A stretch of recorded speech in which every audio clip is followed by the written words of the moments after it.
Vamos a empezar la actividad de hoy. Ustedes saben que esta actividad es a través de la iniciativa de la Federación Paraguaya de Siembra Directa, que aglutina a organizaciones de productores dedicadas a la promoción de la siembra directa y últimamente por la preocupación por la calidad del sistema de siembra directa utilizado en nuestro país. Algunas falencias que estamos teniendo, entonces esa preocupación, y a través de la Cámara Paraguaya Exportadora de Cereales y Oleaginosas Capeco y el proyecto Paisaje Verde, que están auspiciando este encuentro a fin de incrementar nuestro conocimiento y sobre todo el gran objetivo es la formación de nuevos referentes, técnicos referentes y productores referentes a fin de llevar adelante esta dinámica de lo que constituye el sistema de siembra directa iniciado, vamos a decir, en el siglo pasado, reciente, vamos a decir. Y para el efecto estarían presentes técnicos nacionales, también internacional, el caso de nuestro gran amigo el doctor Sá, que estaría también brindándonos las informaciones correspondientes, y la capacitación ya está presente aquí con nosotros. Entonces, bienvenidos. Estamos abiertos a las preguntas, respuestas, a una dinámica. Ustedes la mayoría son técnicos o productores, vamos a decir, que han ido adelante en este sistema. Y por qué no más empezar ya, y luego los mayores diálogos, vamos a decir. Quiero presentarles al doctor Fabricio Vázquez, que nos estaría hablando sobre la evolución tecnológica de la agricultura paraguaya, para darnos una introducción. Él es ecólogo humano, es investigador de la historia rural y es analista de dinámicas económicas regionales. Aparte de eso, es docente. Entonces vamos a darle la bienvenida al doctor y el escenario correspondiente a fin de dar por inicio la actividad del día de hoy. Adelante, doctor. Muchas gracias, ingeniero. Buenos días para todos y para todas. Es un placer estar compartiendo con ustedes en esta jornada impulsada por FEPASIDIA y por Paisaje Verde. ¿Ustedes son agricultores o son técnicos del sector agrícola? No quiero aburrirles, pero creo que es necesaria una reflexión mínima sobre la historia de la agricultura. Nosotros estamos en el día a día, pero me parece interesante comprender de dónde viene la agricultura y el rol que ha tenido en la transformación de la economía humana.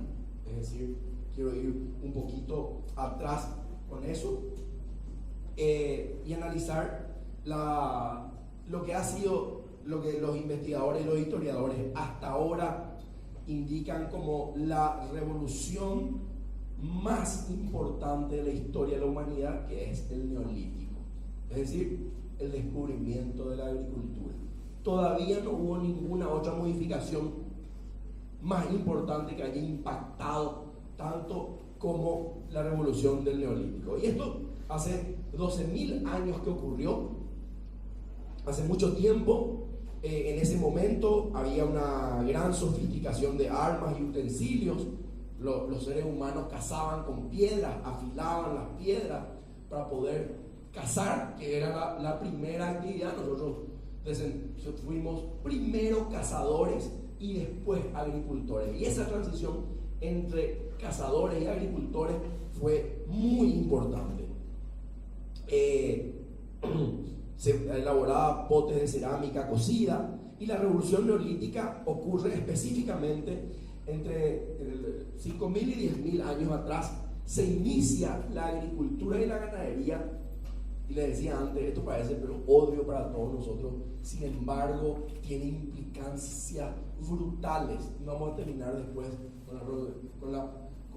con el estudio ya de la situación actual en Paraguay. Hay ciudades gracias a la agricultura. Históricamente el surgimiento de la ciudad está dado por la agricultura, que no tiene sentido si la agricultura se hace en las zonas rurales. Sin embargo, el impacto es en las zonas urbanas también. Estamos hablando de hace 12.000 años atrás.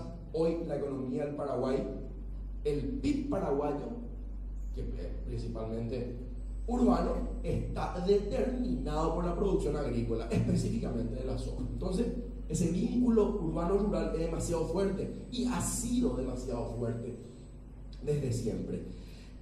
La agricultura, algunos que dicen la agricultura biológica, la agricultura natural, la agricultura orgánica, todo es mentira. La agricultura es un proceso artificial. El maíz crecía. Los primeros seres humanos se habrán dado cuenta que crecía el maíz, probaron, les gustó, cocinaron. También el descubrimiento del fuego en la historia de la humanidad fue brutal, porque antes los seres humanos pasábamos masticando en promedio 4 horas por día. Y gracias al descubrimiento del fuego pudimos cocinar los alimentos y hoy masticamos alrededor de 40 minutos por día en las 3 comidas. Y eso fue muy importante. Entonces, la agricultura es un proceso de domesticación. Nosotros al maíz que encontramos, cuando digo nosotros los seres humanos, le fuimos pillando cada cuánto había que cultivar mediante ensayo y error, y fuimos artificializando, achicamos, descubrimos las distancias de filas y de hileras para descubrir con qué arreglo íbamos a tener mayor producción. Esto es importante porque con la agricultura los seres humanos dejamos de andar detrás de los animales para cazar. Ya nos quedamos en nuestra propia casa, la sedentarización, y eso tuvo consecuencias muy fuertes. Ya lo decía, es artificial y no está mal que sea artificial, pero fue una de las primeras obras de los seres humanos. Digo artificial porque las plantas no crecen en fila. Una misma especie no crece en línea, sino que tiene una distribución artificial ya como resultado de eso. Entonces, esta transición de la predación, de depredar, de cazar animales, de consumir, extraer frutos de la naturaleza, a producirlo, generó una gran dinámica económica. ¿Por qué? Porque plantando por primera vez a los seres humanos nos sobró producto. Se descubre la agricultura y la población crece muchísimo. ¿Por qué? Porque hay alimento. Ya no se moría más la gente de hambre. Insisto, estoy hablando de hace 10.000 años atrás y la agricultura ya era igual de importante que es hoy para las economías. Anteriormente era para las sociedades y hoy también para la economía. Y ya lo dije, los historiadores más importantes indican que que esta revolución neolítica, porque se da con el uso de la piedra, es la que transforma la sociedad humana con mayor fuerza. Y obviamente nadie olvida la caza y la recolección de frutos, pero la agricultura se vuelve mucho más importante y por primera vez en la historia de los seres humanos nos podemos quedar en un lugar, porque antes migrábamos siguiéndole a los animales. Entonces, nos podemos preguntar cómo logramos cómo llegamos a conocer el medio natural, la naturaleza para hacer agricultura, gracias a la observación del comportamiento natural. Y natural está entre comillas porque era sin que nosotros toquemos, ¿verdad? Ver en qué momento crece, si hace frío, qué le afecta, y luego recreamos condiciones condensadas, es decir, condiciones adaptadas, apropiadas para que tales especies se adapten. También los seres humanos, y esto es importante para esta actividad, fuimos descubriendo los suelos originales, en qué lugares tales variedades manifestaban un mayor desempeño, y ya empezamos a observar la fertilidad del suelo. Empezó a ser un tema de análisis y de observación, pero suelos originales. Después vamos a ver, y ustedes saben perfectamente, el desarrollo posterior de la agricultura hizo que el suelo, el abanico de oportunidades del suelo sea más amplio. ¿Gracias a qué? Gracias a la investigación en semillas, gracias a la aclimatación de especies que toleraban diferentes tipos de suelo. Ejemplo, acá en Paraguay, Misiones. No hace falta ser ingeniero agrónomo para saber que los suelos de Misiones tienen vocación ganadera. Por lo tanto, hacer agricultura parecería ser una locura. Pues no. Hay adaptación y sobre todo hay una economía detrás. Les decía, el descubrimiento de la agricultura, pasamos de buscar maíz para comer en el día de la semana a tener una pieza llena de maíz. Entonces, eso obligó a administrar y por primera vez sobró comida y esto se utilizó para el trueque inclusive. Por primera vez se crean los stocks y se necesitan silos porque sobraba ya la producción. Habíamos, ya lo dije, trueque, intercambios gracias a todo lo que sobraba y también ya lo indiqué, gran crecimiento de la población por disponibilidad de alimentos y esto produjo la sedentarización. La gente ya se quedó en la zona productiva porque ya no se necesitaba migrar o moverse para conseguir alimentos si tenía ahí. Estamos hablando de la agricultura no más. Con la ganadería pasó lo mismo.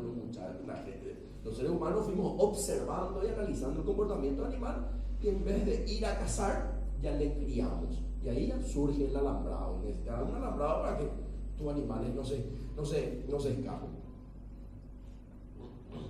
Entonces esta pequeña introducción, que a lo mejor les habrá parecido aburrida o muy lógica, porque nosotros ya estamos demasiado pasos adelante, igual me parece importante para comprender las raíces de dónde viene la actividad que estamos haciendo o donde estamos interviniendo.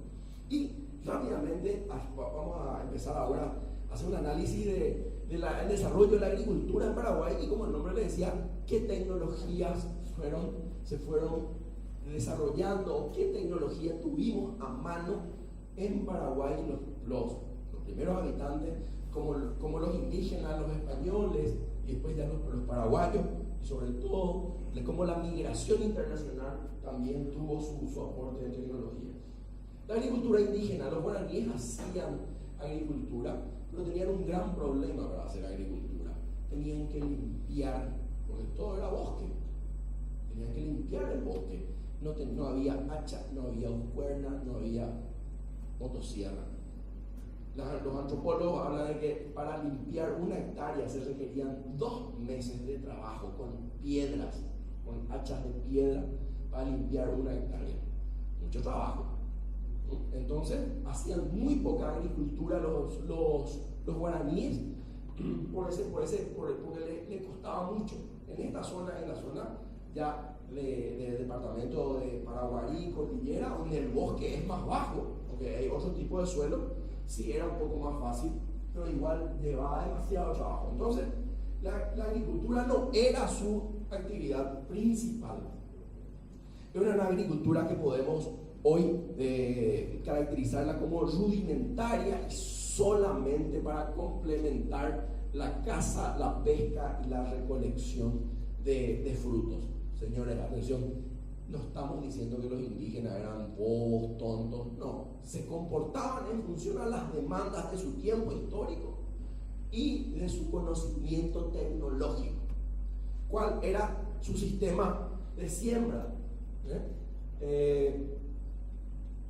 Cultivaban mandioca, maíz, batata, maní, poroto, calabaza a pequeña escala y la técnica principal de cultivo estaba dada por la limpieza difícil de la zona boscosa, la quema, el famoso rosado que está instalado en toda la región, y el cultivo era mediante un palo que servía para hacer el surco antes de la siembra y se hacía, el surco era 2 o 3 centímetros nada más. Se depositaba es decir, primero el palo, luego de vuelta la semilla y con el pie se sembraba, básicamente, que es el proceso de cobertura de la semilla. Insisto, no quiero aburrirles con estas cosas históricas que no tienen nada que ver con el nitrógeno ni la capacidad de fijación de otros minerales en el suelo, pero para entender nada más cuán lenta fue la evolución y la incorporación de nuevas tecnologías. Entonces, el Ibracua era el palo para hacer el surco y la cubierta de semilla con el pie. Y los carios en Asunción hacían agricultura cuando los españoles llegaron. Y no les quiero cansar mucho, pero básicamente este es el relato de los españoles que venían en los barcos, no venían a Asunción, se iban hacia el norte a buscar el oro y la plata. No les interesaba Paraguay, no les interesaba nada el oro y la plata. Y como venían de Buenos Aires, estaban hambrientos, porque no había ningún cultivo y los indígenas eran medio peligrosos, comienzan a ver desde sus barcos cultivos de maíz al lado del cerro Lambaré en Asunción. Entonces dicen a la pistola, acá por primera vez en 2 meses o 3 meses empiezan a ver maíz y dicen, vamos a tratar de aliarnos con estos tipos porque hay comida. Y este relato es importante porque básicamente el surgimiento de Asunción es gracias a la agricultura. La capital del país tiene su origen en la estrategia española de que había agricultura y se podía subsistir. Los tipos estaban desesperados. Disculpe, con esto no quiero llevarles fuera del ámbito agronómico, pero me parece que estos elementos son interesantes. Pero es interesante, conocer el origen es interesante. Claro, ¿de dónde venimos? ¿De dónde partimos? Ya dice, inmediatamente los españoles comprendieron la importancia de asentarse en este lugar teniendo pueblos de cultivadores que para ellos satisfacían una profunda necesidad. Entonces, hasta Asunción hoy, con sus edificios corporativos y su desarrollo inmobiliario, tuvo su origen en la agricultura. Asunción fue elegida por su agricultura. Y la agricultura en el periodo colonial, llegan los españoles y pasa algo grave en la región. En 1542 Pizarro llega al Perú y el reino de España logra acceder a las minas de oro y de la plata, que era lo mismo que buscaban acá los españoles que habían subido por el río de la Plata. Entonces el rey de España le dice, mi cuate, usted todo el oro y la plata saquen desde Perú hacia el norte. Y los que estaban acá en el río de la Plata, en Buenos Aires, en Asunción principalmente, el rey le dice, tranquilo, no, ustedes quédense.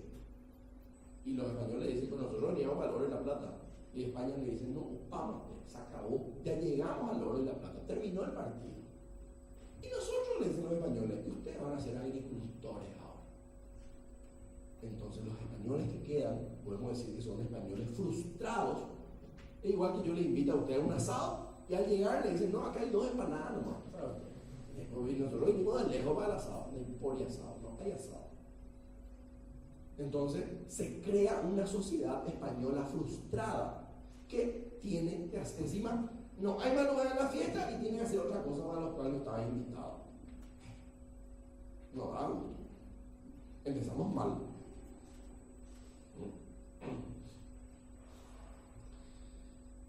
Y los españoles continuaron con los cultivos existentes gracias a la encomienda y se introducen nuevos rubros. Los españoles traían sus propios rubros: cebada, trigo, caña de azúcar, naranja, uva. Después tuvieron problemas con el trigo por cuestiones de adaptación, y la uva también, tabaco y algodón. Y algunas de estas cosas fueron muy importantes. ¿Dónde se cultivaba? Solamente cerca de Asunción, porque los españoles eran pocos.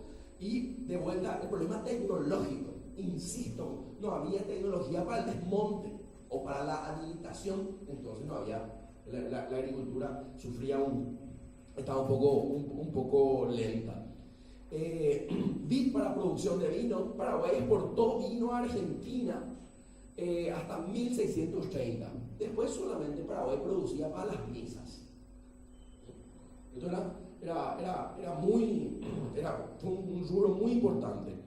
Y trigo, señores, estamos en el siglo XV y ya hablábamos de trigo en Paraguay.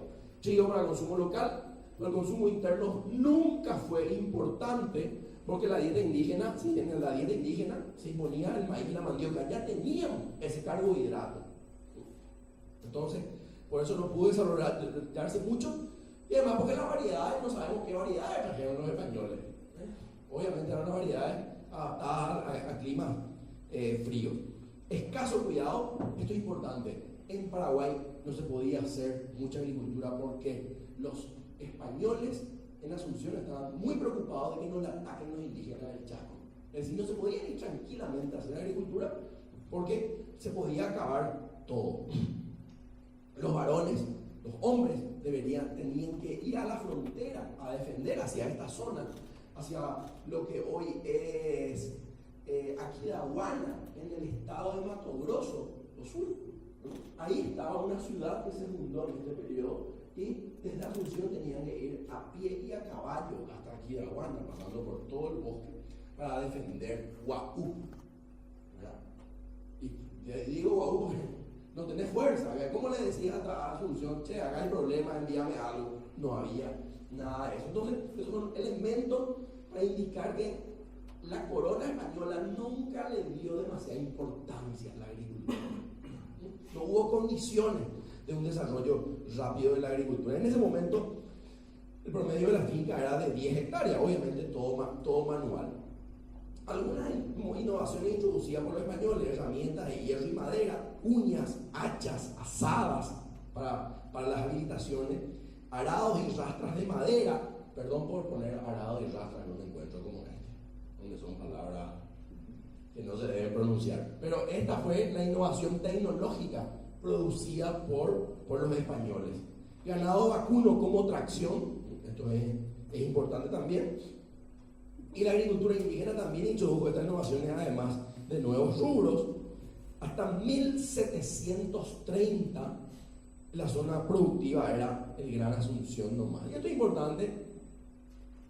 Los españoles llegan a Asunción en 1587 y los paraguayos llegamos a Ciudad del Este en 1956. 1537 dijimos. 1637, 1737, 1837, 1937. 4 siglos y medio para hacer 320 kilómetros. Qué lento fuimos los paraguayos y los españoles en expandirnos la Asunción hacia la otra zona. Razón por la cual también no se habilitaron nuevas parcelas productivas. Siempre bajo un formato de pequeñas fincas. Y dice Klimpeni, un historiador de la ruralidad paraguaya, los españoles se sentían muy poco inclinados a realizar mucho trabajo físico y no cultivaban más de lo que creían necesitar. Si había escasez, recurrían en un principio a las provisiones suplementarias de los pueblos guaraníes. Es decir, nunca hubo una lógica de vamos a producir, vamos a guardar y vamos a comercializar, aunque eso también es medio complejo, no había mercado interno, ni la demanda del mercado exterior era muy fuerte. Para Sara, uno de los estudiosos, un español que vino, la agricultura paraguaya en 1785 era atrasadísima. Casi van a ser 3 siglos que llegaron los españoles en este momento y la agricultura seguía siendo muy atrasada, como en el resto del continente también. En el fin del periodo colonial, la agricultura paraguaya era eminentemente de autoconsumo. La expansión del área cultivada era bajísima. Solo hierba mate y tabaco eran rubros de exportación con la llegada de los jesuitas en el sur, y se desarrolla todo eso que en Europa, en los antiguos libros de historia, uno encuentra que en Europa la no se conoce como hierba mate, se le conoce como té jesuita, porque ellos manejaban el negocio. Población escasa y diversa. Y esto es importante, al no tener gente y al hacer tu producción totalmente a tracción sangre humana, obviamente que no tenés mucho margen para que tu agricultura crezca. Ya lo dijimos, mercado interno pequeño, por lo tanto no tenés demanda y no hay oportunidad. Es un círculo vicioso de mercado interno pequeño y pobre, es decir que son pocos, no tienen plata, ¿quién lo van a comprar? ¿Y por qué? Porque cada uno tiene su huerta, uno su casa también, o tiene su cultivo de autoconsumo. Y las prioridades del Estado siempre fueron otras: defender, cuidar la frontera antes que producir. Insisto con este tipo de cosas para entender las dificultades estructurales que tuvo la sociedad paraguaya y los diferentes gobiernos paraguayos en lanzarse a sistemas productivos, en incorporar, en introducir mejoras. Y vemos ya la posguerra, la Triple Alianza, que fue un elemento mayor en la historia paraguaya, principalmente porque perdimos población, perdimos hombres. Y al perder hombres, perdimos mano de obra que pueda trabajar en la agricultura. Y eso entonces fue un freno a la producción incipiente.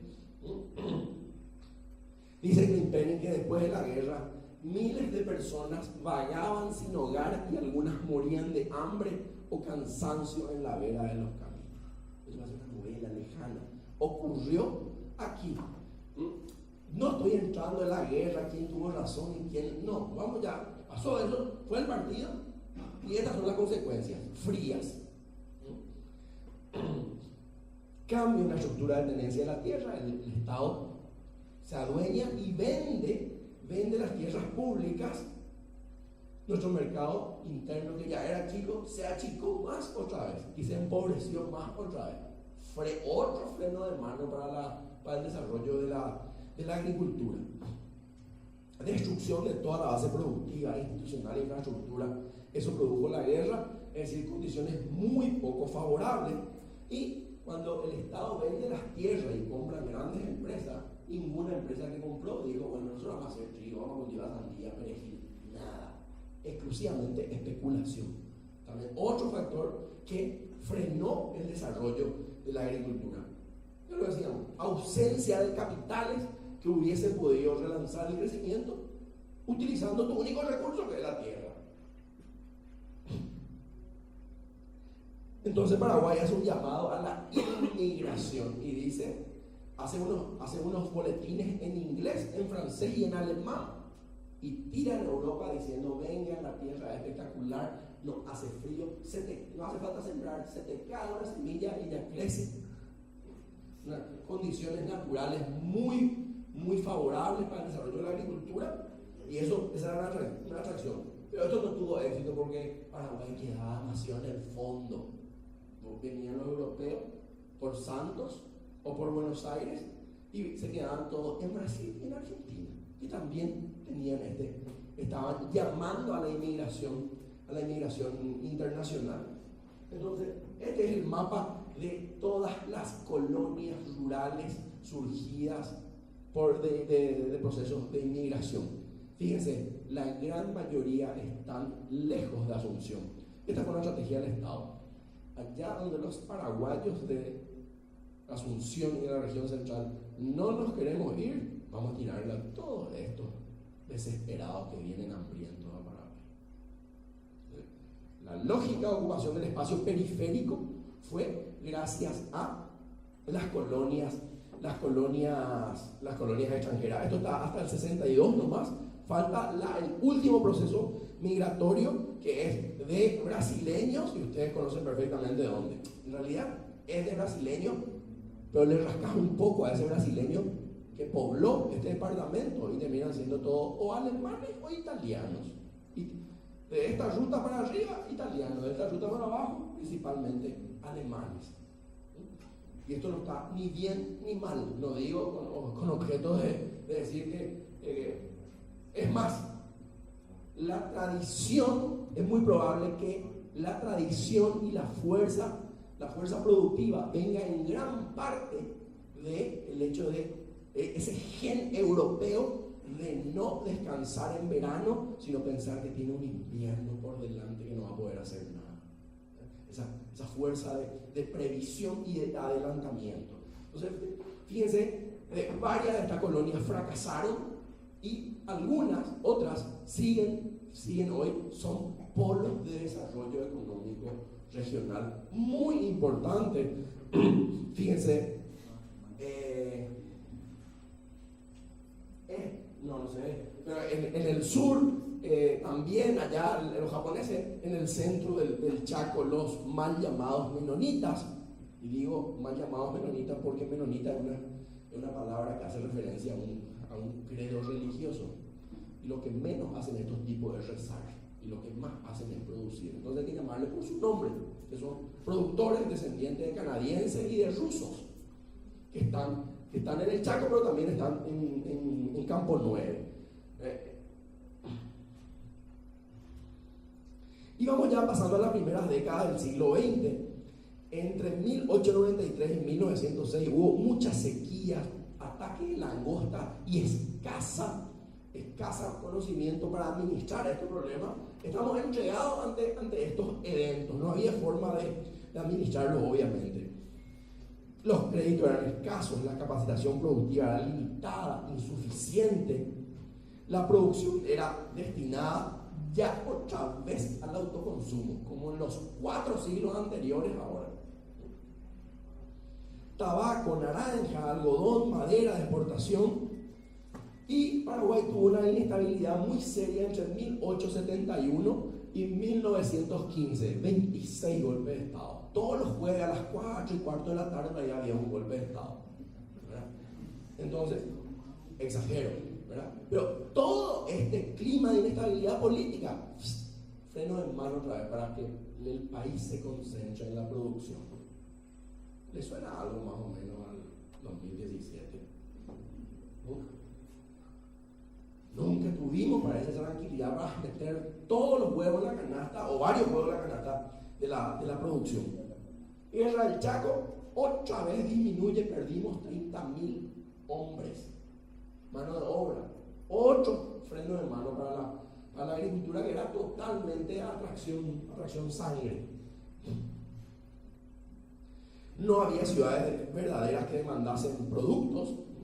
Básicamente los países que tienen zona urbana, como no hacen agricultura, demandan productos agrícolas, y Paraguay no tenía eso. Hasta ahora, señores, en Asunción, capital del Paraguay, hay gente, si ustedes se van a las 4 de la mañana, salen a las 4:30 de algún asado, en Asunción van a escuchar gallos. Es decir, hay producción agropecuaria en el medio de la capital, que habla de nuestra profunda ruralidad. Nosotros somos urbanos, pero tenemos producción todavía de aves. Señor, estoy hablando de 2017. Hace 20 años había muchísimo. En Asunción todavía se crían vacas. Hay varios tambos en la zona de Itanramá, cerca del Cerro Lambaré, justamente. Entonces, una ciudad pues no se hace agricultura, sino hay espacio y el suelo vale mucho. Pero no es tan así, había sido. Y los métodos productivos y de gestión arcaicos. Dice Klein Penny, entre 1940 y 1960, los agricultores de las áreas rurales de Caguazú aún daban poca importancia al uso de insecticidas. Preferían rezar en las 3 esquinas de una parcela afectada por gorgojo para que la plaga pueda salir por la 4ª esquina. Esto, se están riendo algunos, esta es una tecnología que funcione o no, hablamos otro día. Pero esta es la tecnología. Gracias a Dios. Dios hace la lluvia, hace el sol, y también Dios tenía que encargarse, caramba, de sacar los gorgojos de la parcela. Una anécdota nada más habíamos hablado de 3 siglos, de todo continuaba igual, los sistemas productivos, la tecnología no había avanzado. Siglo XX, mitad del siglo XX, seguíamos con estas limitaciones tecnológicas. El efecto social de una agricultura poco evolucionada fue la problemática campesina, que para Klein Penny el problema estaba en la escasez de la tierra, la baja calidad del suelo, principalmente por erosión, por no controlar la erosión, la inseguridad, el crecimiento familiar. Tenían demasiados hijos los campesinos, entonces no podían dedicar fuertemente a la producción, falta de capital. Y Klein Penny, un analista fino de la ruralidad paraguaya, conocimientos agrícolas arcaicos. Tecnológicamente no avanzamos nada. en 4 siglos y medio hasta este momento. O las tecnologías incorporadas eran mínimas y no lograron que se incremente el stock, ni que se incremente significativamente el área cultivada, hasta que lleguen los tractores. La prosperidad, también decía Klinkpenning, se veía afectada por el mal estado de los caminos. ¿Para qué te vas a producir mucho y bien si no vas a poder sacar tu producto? De vuelta, un estado concentrado en Asunción, que solamente hacía infraestructura en Asunción y no en el resto de las regiones, obviamente era otro freno de mano para el desarrollo de la agricultura.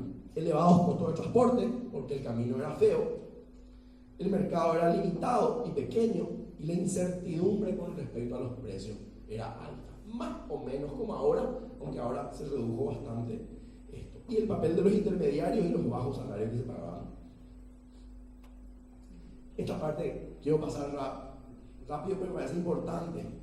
La ruralidad, los rurales en Paraguay se acostumbraron a ser pobres, siempre fueron pobres y se acostumbraron a ser pobres. En 1897 la prosperidad en Paraguay seguía limitada a Asunción y a unos pocos centros urbanos importantes. Fuera de esto, la gente vivía en la miseria, decía un norteamericano que estuvo por acá. Sin embargo, nadie necesitaba llorar lágrimas de cocodrilo por la pobreza de la población. De ninguna manera era tan seria como la gente lo creía. Vista en su correcta dimensión, la pobreza más grave, según los estándares europeos, no era más que la ausencia de necesidades. No sé qué dice. La gente vivía feliz y contenta en su condición primitiva. Y la persona que podía satisfacer sus necesidades no era pobre, sino rica. Entonces acá es interesante, para los europeos siempre nos vieron a nosotros como pobres, sin embargo nosotros estábamos contentos o no aspirábamos a otros estándares de calidad porque quizás no conocíamos. Y esto es importante porque este es otro freno de mano a la agricultura, la inexistencia de ese bichito que te pica y decir vamos a producir más o me quiero comprar esto, lo otro y porque se puede. Y todavía una buena parte de los agricultores tradicionales no tiene ese bichito que le tira para adelante, que en gran parte las zonas hoy de la agricultura tecnificada tienen el bichito no por ser demasiado inteligentes, que también lo son, probablemente porque son descendientes de europeos y ahí el bichito o tenías o te morías. El bichito de producir, de adelantarse, de acumular, de prepararse, de prever. Esto va a pasar rápido. Las zonas ganaderas y la actividad industrial, fíjense, nos costó tanto penetrar en el territorio que solamente nos quedábamos en alguna parte y todo lo que está en blanco en el este era monte y ya estábamos en 1940. Como dije, nos costó demasiado incorporar el espacio. La explotación de recursos forestales era esta, ustedes ven, manchas mínimas, ¿verdad?, que nos hablan de que el bosque no fue explotado hasta 1940, de vuelta por una cuestión tecnológica. No había motosierra y la demanda del mercado, principalmente Buenos Aires y Europa, de Estados Unidos, no era muy fuerte. Esta era la zona en la economía paraguaya. Fíjense, las manchas de agricultura eran todavía pequeñas y no solamente se hacía agricultura, era una agricultura hiperextensiva, una agricultura destinada al autoconsumo y lo poco que sobraba recién se exportaba. Y esto también se refleja en la densidad poblacional. Insisto, a mayor cantidad de gente, mayor capacidad de hacer agricultura. Menos gente, menos fuerza laboral para hacer agricultura. Y esto cambia en el 1960 con principalmente el Plan Triángulo, que consistía en unir Asunción, Ciudad del Este con Encarnación, y en función a esto facilitar la marcha al este, que era traer campesinos de Cordillera, Paraguarí, Central inclusive, a poblar esta nueva tierra y al mismo tiempo permitir la llegada de colonos extranjeros, principalmente brasileños. Esto quiero pasar rápido. Los principales cultivos, nada raro, principales cultivos cultivados poco y cultivados mal de vuelta. Entonces, que no generaban siempre capacidad de ahorrar y de reinvertir. La soja se hacía ya desde 1943, pero se hacía principalmente para aceite. En 1943 había 221 hectáreas de soja y el promedio de rendimiento era de 737 kilos. Soja manual, obviamente. En el 65 ya había 11.000 hectáreas y ya el promedio era 1.600 kilos por hectárea. Se apreció un incremento, mejoramiento de la productividad. Y ya para ir cerrando y analizar cuáles han sido las nuevas tecnologías agrícolas que se implementan en Paraguay. Y digo nuevas porque en realidad son viejas, son más antiguas, pero terminan siendo nuevas en Paraguay, porque Paraguay es un país cuyo espacio agrícola, cuya frontera agrícola se abre de par en par recién en la década de 60, en el 70 y fuertemente en los 80, cuando vienen los inmigrantes, principalmente brasileños, con una lógica expansiva. La revolución, podríamos llamarla a todo esto, a este conjunto de nuevas tecnologías, todas son el resultado del producto de la evolución del conocimiento. Semillas mejoradas, semillas adaptadas, semillas apropiadas, gran inversión en conocimiento en semillas. Yo sé que a ustedes esto no les parece interesante, porque ustedes hace rato trabajan con semillas mejoradas y todo lo que les voy a contar a ustedes ya están 2 pasos más adelante. Pero visto en retrospectiva, el avance fue brutal. Y prepárense para conseguir semillas de soja para la próxima campaña. Entre paréntesis. Perdón, semilla de soja se puede conseguir de cualquier lado, en camión y en barcaza también. Va a ser semilla apropiada, adaptada a las condiciones edafológicas y climáticas del Paraguay. Va a producir, está comprometida la calidad de la soja paraguaya de la zafra 2017-2018. Veremos. Semillas, entonces, factor relevante en esta nueva tecnología. La semilla es una tecnología, parece no una semilla, pero tiene cargada tecnología adentro. Recordemos que tecnología no es lo que es más moderno, sino lo que hace ahorrar trabajo. Por eso el rezo también era una tecnología. Entonces, semillas, maquinarias cada vez más eficientes, abonos defensivos, todo está cargado de conocimiento. Y la gestión del suelo también, y acá entra específicamente la actividad que tenemos hoy, el sistema de siembra directa. Y esta es una nueva tecnología que es hacer las cosas de forma diferente, no pasa por una máquina, no pasa por una inversión tecnológica de semilla, es la gestión casi gratuita del sistema productivo. La rotación de cultivos, aunque algunos dicen que la rotación de cultivos forma parte del sistema de siembra directa, pero me parece interesante ver también que esta es una nueva tecnología que en Paraguay se empezó a implementar justamente con esta historia de la siembra directa. Algunos empezaron a implementar, todos empezaron a implementar y después ellos se olvidaron por el camino. Otra tecnología es la información de los mercados. Cada vez sabemos más quién quiere comprar y a cuánto, y en función a eso producimos. De no es más a lo loco. También cambio tecnológico. Y por último, la información meteorológica que nos da un margen de maniobra un poco mayor para que nuestra actividad sea eficiente. Entonces, esto vamos a saltar. Quería yo hablarles de las ciudades, cómo la agricultura produjo ciudades. Estas son las ciudades que surgen con la migración brasileña y con el éxito de los cultivos de soja y maíz principalmente. No había ciudades en esta zona. Y surge la ciudad no porque da gusto ir a la ciudad, sino porque la agricultura necesita plataformas logísticas de acceso a servicios. ¿Qué es un servicio? El taller mecánico del tractor, la consultora que hace todo el proceso de los papeles, etc. Hay otras ciudades en el interior y hoy tenemos un sistema de ciudades intermedias que se agregan a las ciudades, a las agrociudades que surgen en la década del 90, y tenemos un Paraguay mucho más urbano que antes, por lo tanto con necesidades específicas y gran parte del surgimiento urbano de estas ciudades que están en el centro de la región oriental, donde antes había solamente agricultores tradicionales, es también una activación gracias a la agricultura. Es decir, la agricultura penetra e inyecta dinero en las economías urbanas. Entonces, conclusiones.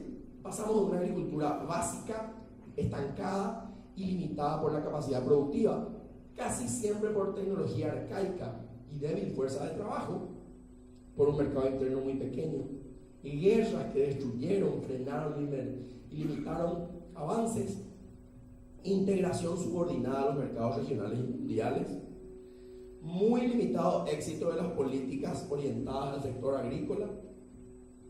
Sin embargo, a pesar de todo y con las incorporaciones tecnológicas introducidas en los últimos 20 o 30 años, la agricultura ha sido vital para sostener la economía y la población durante siglos, para sostener nomás. Pero gracias a la incorporación de nuevas tecnologías al sistema de gestión de recursos, ese sostener se convierte en un impulso que afecta y beneficia a toda la economía paraguaya. Estas eran las ideas que yo quería compartir con ustedes, un poco una reflexión casi filosófica, ¿verdad? Y saliendo de la física y de la química, a la cual ustedes están tan acostumbrados, pero era para observar y para recordar de dónde venimos, de dónde viene nuestra agricultura y los desafíos que tenemos para sostenerla y para seguir incorporando tecnología, conocimiento. Cuando digo tecnología, no es el cohete de la NASA, es la simple gestión casi barata y gratuita que es específicamente la gestión del suelo. Muchas gracias.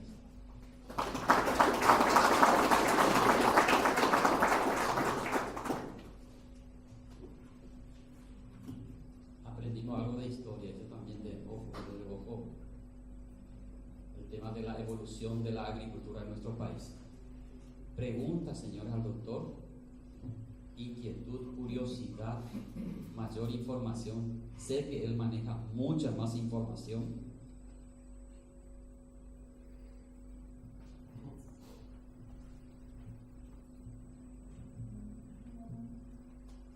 ¿Dónde la conducción del país falla para que la agricultura familiar no evolucionara? El Estado no falla con la agricultura familiar. Estamos acostumbrados a ver al campesino como un niño minusválido que necesita ayuda siempre.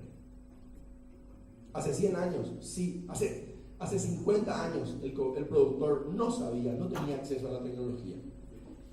Yo tengo ya casi 25 años de experiencia, aunque no se note por la juventud. He trabajado en programas oficiales, he trabajado en ONGs.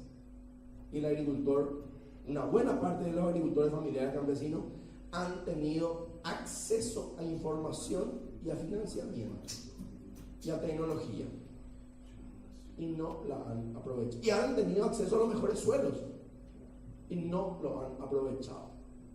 Echarle la culpa al Estado, tirar el córner. Siempre la culpa es del otro. Y siempre nos acostumbramos a verle al campesino como víctima y a cuidarle, porque alguien le jodió siempre. Y es necesario que dejemos de verle como víctima y dejemos de verle como niño, como adolescente y le veamos como adulto, y que en parte el campesino ha tenido serias debilidades estructurales e injusticias de la historia. Pero no te puedes escudar en eso. Los japoneses que vinieron a poblar Paraguay vinieron no solamente con una mano atrás y otra adelante, sino casi muertos de hambre. Y les fue medio bien. Ni qué decir de los ucranianos que saltaron de la congeladora al fuego. Y les fue medio bien. Entonces, sé que es muy difícil decir esto, pero hay que tratar, cada uno tiene su responsabilidad. Y tirar al Estado es lo más fácil, y estamos demasiado acostumbrados a que son niños víctimas que deben ser siempre atendidos por alguien. Recibieron un montón de capacitación, un montón de crédito, ahora recibieron un montón de regalos y no pasa nada. Habría que ver otra historia.